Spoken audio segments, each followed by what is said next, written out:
Y aura-t-il élection en 2023? Le président de la CENI sera-t-il capable d'être indépendant des contingences politiques?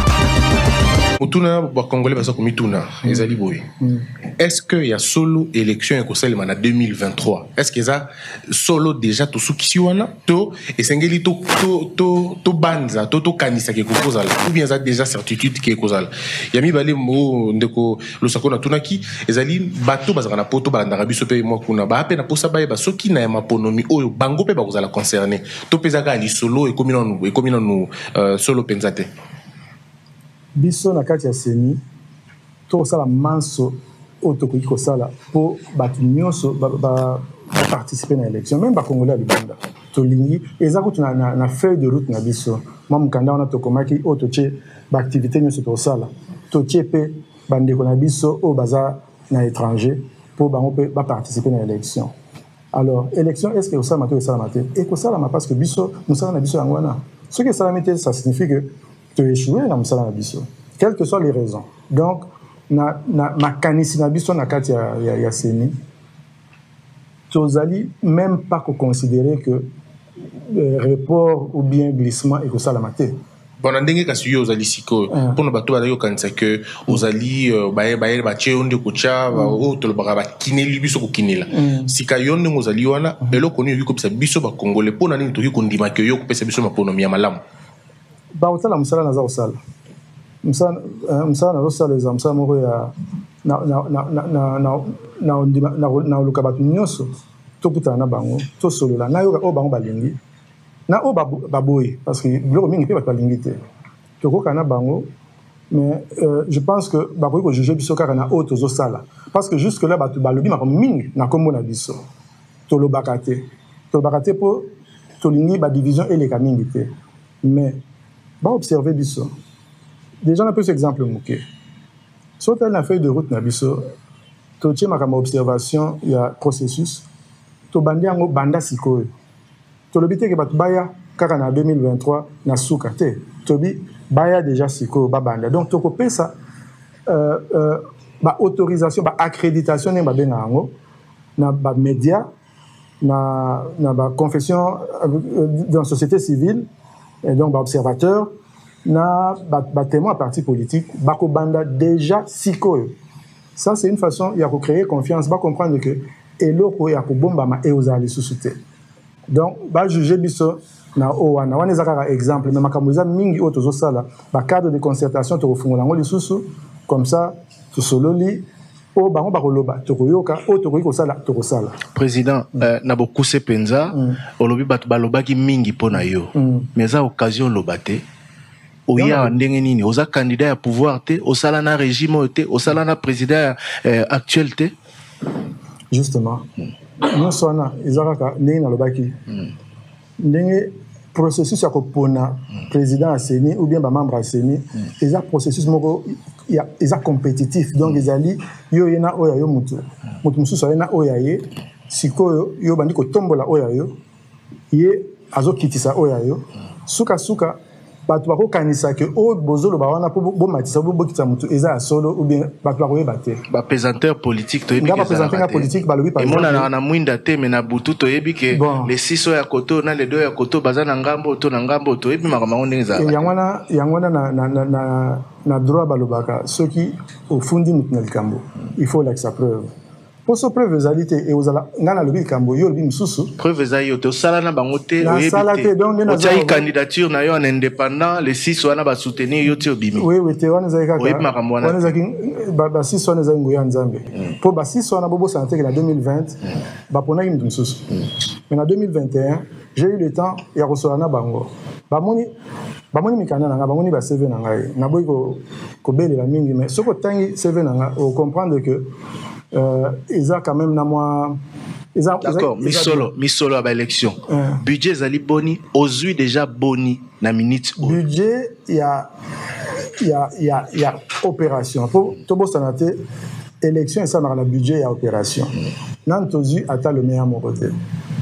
Donc, faut y a gouvernement. Na minute au gouvernement après sur le roté, ce qui élection salamité en 2023, faut y naïe. CENI a ça la activité au côté sarambongote. biso activité na biso nde ezala tozwi mbongo epa gouvernement tosali misala so gouvernement ape cité te omoko koconclure donc faut-il d'ailleurs ozo banga le bango poani le banga faut-il d'ailleurs so ka pe cité élection salamité donc faut-il d'ailleurs Thierry oza journaliste maeli mingi kasi na lika phrase wana bi na nini na yo to sa philosophie te eza pragmatisme na monoko na tuni motuna yom to pesa yano so ki a pe cité faut ya nani élection salamité ça signifie que apécité. Merci beaucoup. Merci beaucoup Totondi Bino Botondi. Question Souka. Yasuka. Réponse question courte, réponse courte. Quand allez-vous nous dire que Nazumbo Goté na kokisi nyosote moyen nyosoe si l'année 2023 et cause à la sauté quand? Oui. Parce que plaiding, il y a décision mingi za que ngai nde na lebinga moko. Toza ebele, toza 15. Donc to kovanda to tirer la conclusion et puis to lobby. Ceux qui par exemple, n'a pas cet exemple, tina juin makamoza ka ndenge za awa. Na web sabino que na modèle makamozo kende. Soit ba repousser ce qui n'est pas dans notre vocabulaire to lingi makamona te, soit ba kopesa mo mingi koleka. Déjà ba za bon te. Et comme a passé donc parce qu'il ne faut pas comprendre que, il faut pas penser que ceux qui sont salami ce bon et samité ils ont un glissement. Non, et qu'on peut aussi un bon mingi au mbo qu'ils ont en côté, donc ça revient plus ou moins au même. Donc c'est un peu ça qu'il faut voir. C'est qui TV.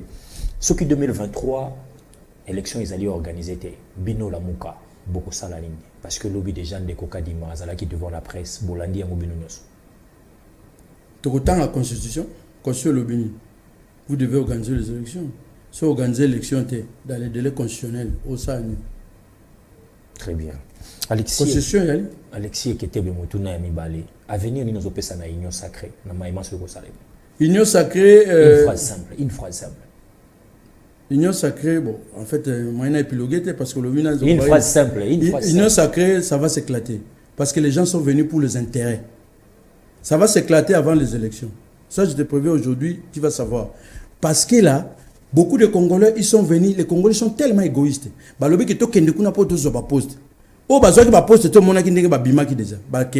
Et les autres là, ils vont manquer d'ici là. Et puis, Barobima, na matata. Une phrase simple. Gestion, il y a IDPS à la tête de pays. Une phrase simple. IDPS, je vécu toujours dans... L'IDPS m'a fait vivre dans l'utopie pendant 37 ans. Je pensais vraiment, personnellement, que l'IDPS, une fois au pouvoir, le Congo change. Mais malheureusement, je suis déçu de l'IDPS. Merci beaucoup. Alexis Eketebe, pour ou contre Koko Isabiro et honorable Mbosokodia? Pour Mbosokodia, je ne sais pas s'il est président pour être l'église au milieu du village. Je ne sais pas, il est président pour une assemblée nationale vraiment, vraiment souveraine qui agit aux intérêts des Congolais. Très bien. Pour ou contre la candidature de Félix Tshisekedi en 2023 aussi d'ici? Bon, en fait, l'IDPS, c'est un grand parti. Il peut proposer en 2023. Mais bon, Félix, je ne sais pas. Il a encore l'âge. Félix a mon âge, si je peux vous dire. Il a mon âge. Donc, il a encore la fleur d'âge. Il peut se représenter, c'est dans son intérêt. Mais moi, en tant que conseiller, si je peux demander le conseil à Félix, je dis qu'il va faire ses commerces. Il peut aller faire des commerces. Laisser la République. Laisser la République ou laisser cette fonction-là? Laisser la latitude aux autres qui sont membres, peut-être de l'IDPS, de se représenter. Comme qui, par exemple? Et lui, comme qui à l'IDPS? À l'IDPS, je n'ai pas de choix. Jusque-là, je n'ai pas de choix. Je vous dis que l'IDPS m'a déçu. Je ne vois pas qui je peux choisir. Vous allez me dire, Kabound, il est parti. Mon opinion est que la solution à l'est du pays, c'est d'abord une solution de la défense et non pas une solution sécuritaire. La défense, c'est qu'il faut régler la situation avec le Rwanda. Régler la situation, il faut faire la guerre au Rwanda. Si nous voulons contrôler l'est de la République, il faut faire la guerre avec le Rwanda. Mais pour faire avec le Rwanda, il faut une armée, d'où il faut un pouvoir fort, avec de bonnes finances, occuper le Rwanda, à la limite, annexer le Rwanda au Congo. La solution pouvait se trouver dans le cadre de la CPGL. Tant qu'on ne fera pas la guerre au Rwanda, on ne mettra pas fin aux questions de sécurité. Donc il faut d'abord la défense. La défense, seule l'option de la défense nous permet d'avoir des solutions sur les plans sécuritaires. Il faut faire la guerre au Rwanda, occuper le Rwanda, administrer le Rwanda, annexer le Rwanda. La CPGL ne peut se faire qu'à ces prix-là. Les Rwandais, l'élite rwandaise aime tellement le Congo, les richesses du Congo, qu'elles viendront. Exploiter ça avec nous dans le cadre de la CPGL, après qu'on ait réglé. Comment vous pouvez, vous, élite congolaise, vous journalistes, penser qu'il est normal que le Rwanda influe sur la politique congolaise? L'Ouganda influe sur la politique congolaise en disant nous voulons tel plutôt que tel, ainsi de suite. Et que nous ne sommes pas en mesure de dire qui nous voulons comme président au Rwanda. C'est parce que nous sommes faibles. Les premiers défis, il faut les lancer à nous-mêmes. Tant que nous n'aurons pas une armée, et nous n'aurons jamais d'armée si on n'a pas une bonne économie et par conséquent de bonnes finances, pour être en mesure de financer notre armée. Le Rwanda va se discipliner de lui-même. Nous pourrons faire la paix déjà en organisant notre État. D'où les principes de la solidarité qui doit caractériser nos rapports au sein du peuple, au sein de la classe politique. D'où la nécessité d'avoir un pouvoir légitime capable d'organiser l'économie, d'avoir de bonnes finances et d'être capable de financer une armée pour que les Rwandais se disciplinent. Tous nos voisins qui nous importunent. L'intégration sous-régionale qui est une nécessité. Qui aurait pu faire que les Rwandais viennent au Congo par la grande porte? Pourquoi les Chinois, les Asiatiques, les Indiens peuvent venir investir dans notre pays, pas les Rwandais, pas les Ougandais? Pourquoi pas? Ce sont les Africains et les Congolais, de manière générale, nous sommes africanistes. Les Rwandais peuvent venir investir, exploiter. D'ailleurs, les 10 000 ou les 5 000 ou 8 000 kilomètres carrés qu'ils veulent avoir et qui n'auront jamais, en tout cas qui n'auront pas dans la paix. Et la guerre sera longue et peut-être éternelle. Ils ne l'auront jamais. Mais ce 10 000, c'est peu par rapport à ce qu'ils peuvent avoir en venant au Congo. Mais pour cela, il faut qu'un Congo solide qui sécurise les intérêts des communautés, qui sécurise les intérêts des citoyens, qui sécurise les intérêts, y compris des Rwandais, des Angolais et tous les autres compatriotes africains qui peuvent venir au Congo. Il n'y a que dans la paix. Il n'y a que dans les respects mutuels. Il n'y a que dans la sécurisation des intérêts des communautés locales, congolaises, rwandaises et autres, que nous pouvons travailler ensemble et mettre à la disposition de l'Afrique, nous, Congolais, tout ce que nous avons comme opportunité, mais aussi profiter des opportunités qu'il y a au Rwanda. Pourquoi pas? Alors, pour obtenir ça, il faut faire la guerre au Rwanda. Ce n'est pas en pleurnichant. Peut-être que cette guerre-là ne sera pas nécessaire si déjà nous montrons que nous sommes forts, nous, Congolais, et que nous avons la cohésion entre nous. Les Rwandais pourront venir s'installer au Congo, faire le commerce, exploiter les richesses minérales, faire de sorte que les Rwandais qui sont nos frères, parce que nous, moi j'ai étudié avec des Rwandais, je ne savais même pas. Donc nous sommes toujours bien comportés. Peut-être que le cafouillage qu'il y a dans notre pays oblige les gens, les multinationales, les Rwandais et tous les autres de venir prendre frauduleusement ce qu'ils auraient pu prendre en toute transparence en travaillant avec le Congolais, quitte à ce que la part des Congolais reste au Congo, en l'occupant si c'est nécessaire, en l'exploitant ou en l'annexant au Congo, pour qu'on fasse un même pays ou une confédération congolaise. Ce n'est qu'alors que nous aurons la paix pour que nous puissions développer la sous-région des Grands Lacs. Il y a une presse aujourd'hui tribale. Il y a une presse aujourd'hui tribale. Ata Facha Salimabe, la démocratie, presse n'est pas Sungarabat. Donc, je ne sais pas défendre. Bam! C'est tout ça, il faut défendre. Yebisanga jeunesse n'est en Moulouba ou critiquer Fachi. Tout le banon vérité. Journaliste n'est en Moulouba ou à la télévision et tout Israël Mutombo. Passe après Sangana Mutema, Azaki et Moro Sango, mais sera voyage tiki sous ma melo, maman 4 bana ma melo a botarate. Passe na Mutema donc yemona nous sango. Sera voyager, on l'a tiré la rata et Moro Sango à Badji sous ma melo. Soit de ficeler un dossier. Na sambala na INPC bino ba journaliste boy dengai on les a médiateur ba ve ki tutu basala biloko la te ba ve na biso ki bambi chito basala ngote ba ve na biso kinke basala ngote le père fondateur ya média na biso basala ngote mais tala lelo bozo tika mutu mobo un escroc sango nazo ba Israël mutu on les a média a be sa musana biso atale na député musana ngeza média na boko libana na en tant que journaliste na komi lo en tant que journaliste o be samsana azala na bandakala o yabo mutu mo alati tenia basango ni osala messe azane branamiste mais la TV bi misango ayemba penze mo ba branamiste neige blanc comme neige mais azola ta catholique mais na misala na za branamiste moi na viela nga baru pasteur Baruti osola nga mais na TV abimi kiré donc Moussa le bébé. Moussa le bébé kodi mon cher, on est comme théâtre beni nango. Ça fait mal. Na fin nanda on a la bana, ngaza na moi na moi linga s'inspirer na ngai. Papa moi je serai journaliste. Mais il faut pas être journaliste du genre de ces messieurs ici. Dans le raisonnement, yoga raisonnement pour la muto, batbala niveau moko ba na mena la biso. Oh Fachi azala école à Tshisekedi. Ben ce qui peut Fayoulou a commis président a osala galeti Fachi pour école à Tshisekedi. Moïse Katumbi à l'école, il y a Kabila. Ça, c'est le niveau le plus bas on a constaté dans les médias. En français, on appelle, en logique, on appelle ça un raisonnement par analogie. Un faux raisonnement. Qu'est-ce qu'il faut faire pour tout le problème de il y a fanatisme, il y a militantisme, il y a journaliste. Mais c'est ça, le militantisme, les combattants dans les médias. Il y a un tu sais, le journalisme a horreur du caractère subjectif. On a comme une épistémologie. Mon niveau, Israël, c'est quoi l'épistémologie? Aïe bien noté. C'est pour jouer débat dans le français, c'est là c'est ça. Faut généraliser en gros ça la mieux parce que na généraliser mais il y a un en tant qu'individu pour mutu penango baby ça presse ça jeune wana. Au moins là type lamba rouge, on dirait qu'il est ngoli ça va tout communion. Candidat président de la République, j'en ai les atouts. Parce que au fait en tant que citoyen, en tant que compatriote, nous observer société n'engezo kendela. En tant que moi nelaka, nous avons s'inspiré na Papa Diangenda. Papa Diangenda obelo ko morabi Congo ya lobby babi pumbulu mutu bako kamba yango. Bipumbulu on ba daniel. Ngaza ki pumbulu te. Moi na mobola. Moi netika, moi netike. Caution de Jézali $100,000. Moi nelaka.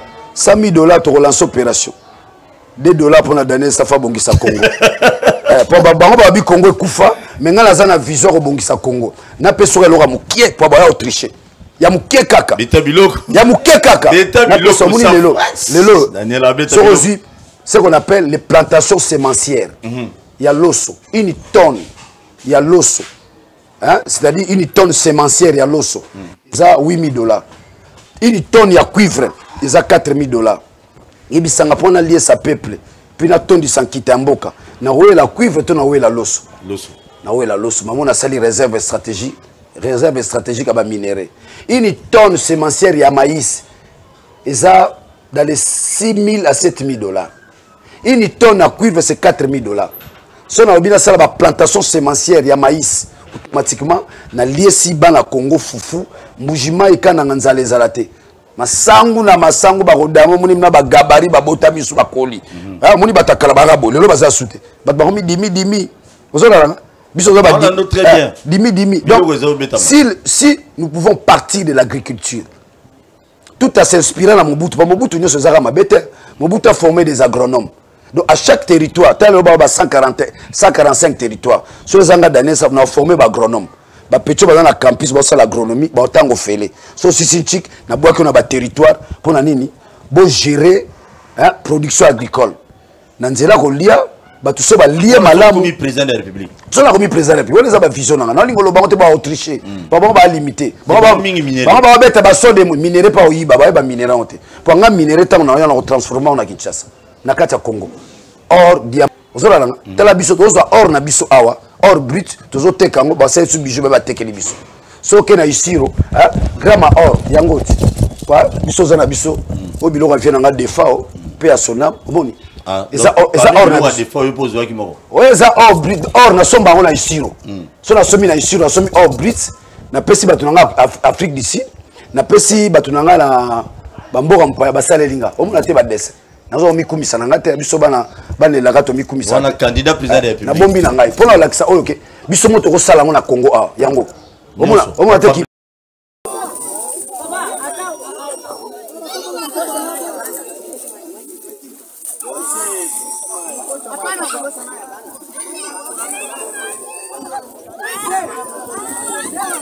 Wano kadu wakana kama kago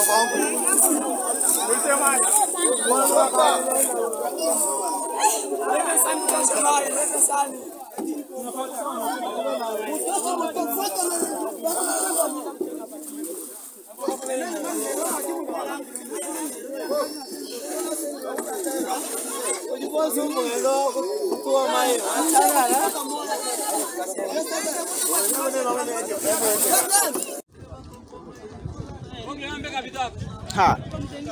Papa, hii ni Titanic au ni Titanic?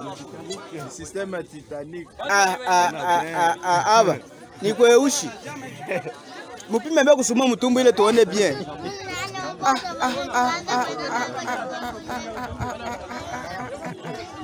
Angara bantu bota hapa. Ba kutambuka Mungu wangu.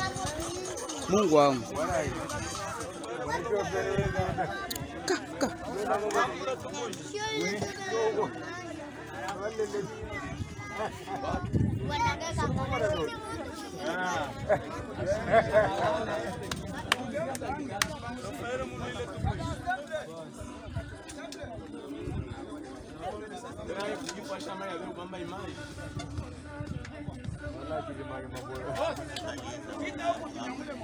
Hamuna siri ke huku tunaenda ni kweushi.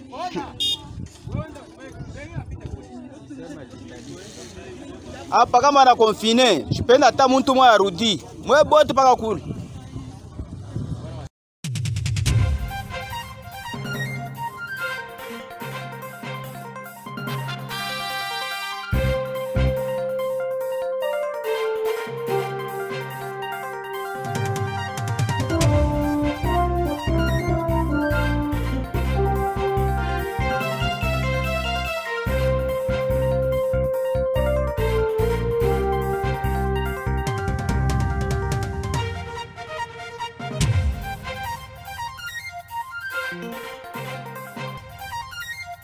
Thank you.